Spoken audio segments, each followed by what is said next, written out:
नहीं कसब जी, आपको भारतीय जनता पार्टी का पिछड़ा वर्ग वो बनाया गया, अध्यक्ष बनाया गया, प्रदेश अध्यक्ष। ये जिम्मेदारी सौंपी गई है, आने वाले 2022 में चुनाव है, तो क्या किस तरीके की रणनीति बनाई गई है चुनाव के लिए? भारतीय जनता पार्टी के शीर्ष नेतृत्व ने उत्तर प्रदेश ओबीसी मोर्चे के अध्यक्ष के रूप में मुझे नामित किया है। मैं भारतीय जनता पार्टी के समस्त शीर्ष नेताओं का पहले आभार और धन्यवाद व्यक्त करता हूं। और जहां तक 2022 विधानसभा के चुनाव की तैयारी का विषय है, तो भारतीय जनता पार्टी निरंतर अपने संगठनात्मक गतिविधियों को जारी रखती है। उत्तर प्रदेश की सरकार और देश की सरकार दोनों सरकारों की उपलब्धियां,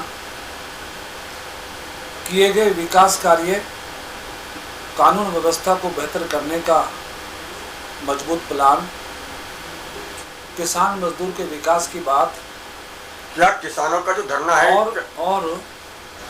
और उत्तर प्रदेश के सर्वांगीण विकास की बड़ी इबारत भारतीय जनता पार्टी की सरकार में लिखी गई है। तो पार्टी की योजना है कि आने वाले समय में सबका साथ, सबका विकास और सबका विश्वास हासिल करने के लिए ओबीसी मोर्चे के संगठन को सशक्त और मजबूत किया जाएगा। उत्तर प्रदेश की सरकार की योजनाओं को जनता तक पहुंचाया जाएगा और उत्तर प्रदेश के यशस्वी मुख्यमंत्री आदरणीय योगी आदित्यनाथ जी को एक मुख्यमंत्री के तौर पे देखते हुए उनके नेतृत्व में चुनाव लड़ा जाएगा और 2017 से भी अधिक सीटों के साथ 2022 में भी भारतीय जनता पार्टी को बहुमत मिलेगा। ऐसी हमारी तैयारी है। राजा जी, मेरा एक सवाल है, जैसा कि किसान आंदोलन से थोड़ी छवि पार्टी की वो हुई है, तो उसमें कितना फर्क पड़ेगा, जैसे गाँवों के वोट में? और या जहाँ तक किसानों के मुद्दे का विषय है, केंद्र में आदरणीय मोदी जी की सरकार के शीर्ष मंत्री लगातार 12 दौर की मीटिंग किसानों के साथ करके अपनी तरफ से ये अनुरोध आग्रह कर चुके हैं कि सरकार के द्वारा पास किए गए तीनों किसान बिलों में यदि किसानों को कुछ भी अनुचित लगता है तो किसान उस पर अपनी राय दें, परिवर्तन का सुझाव दें। सरकार किसानों के हित में किसानों के द्वारा दिए गए किसी भी सुझाव का सम्मान करेगी। इसलिए किसानों को अन्नदाता मानते हुए, किसानों के हित और कल्याण को ध्यान में रखते हुए हमारी सरकार ने किसानों को हर प्रकार का अवसर दिया है। पूरे देश का किसान, उत्तर प्रदेश का किसान इन सब चीज़ों को जानता है, लेकिन अभी तक किसानों की ओर से कुछ सकारात्मक सुझाव खासतौर से तीनों बिलों के संबंध में नहीं आए हैं।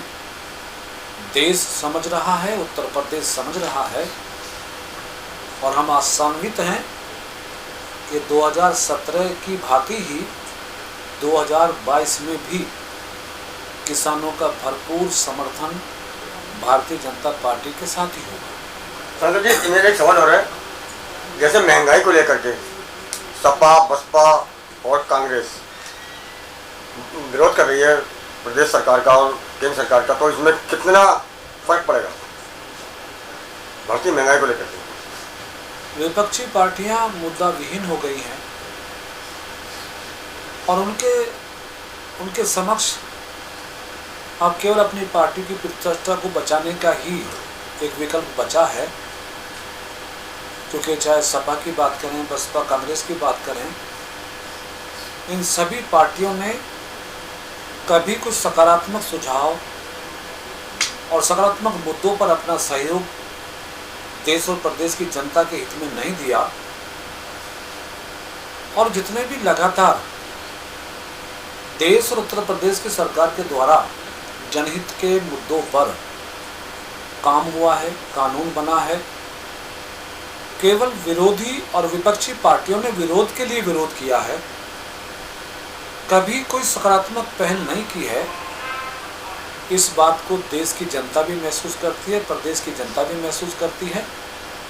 इसलिए महंगाई के मुद्दे पर भी विरोधियों का, विपक्षियों का कोई भी षड्यंत्र नहीं चलने वाला है, चूँकि लगातार हमारी सरकार महंगाई को कंट्रोल करने के लिए और देश के विकास को प्राथमिकता देते हुए अपने विकास की योजनाओं के अभियान को जारी रखे हुए।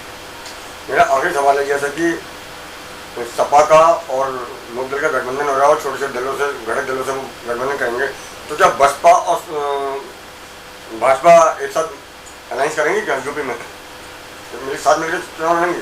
समाजवादी पार्टी ने पिछला चुनाव भी कांग्रेस पार्टी के साथ मिलकर लड़ा था। निष्कर्ष प्रदेश की जनता के सामने है,